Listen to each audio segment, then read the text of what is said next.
Isa talaga to sa pinakapaborito nating mga Pinoy. Pwedeng pang ulam, pwedeng pang pulutan. At ito nga ang dinakdakan.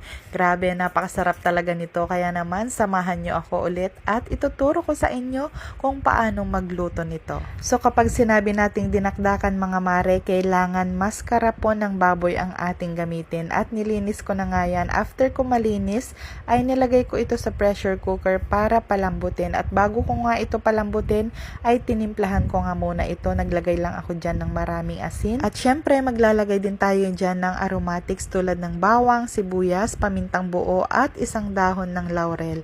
And then, susunod na natin dyan lagyan ng tubig para palambutin ito. At pakukuluan ko lang ito mga mare or palalambutin ito ng 25 minutes. At habang pinapalambot ko nga ang karne, ay nagprepare na nga rin ako dito ng sibuyas. At syempre, maglalagay din tayo sa ating dinakdakan ng luya. At ganyan lang po ang hiwa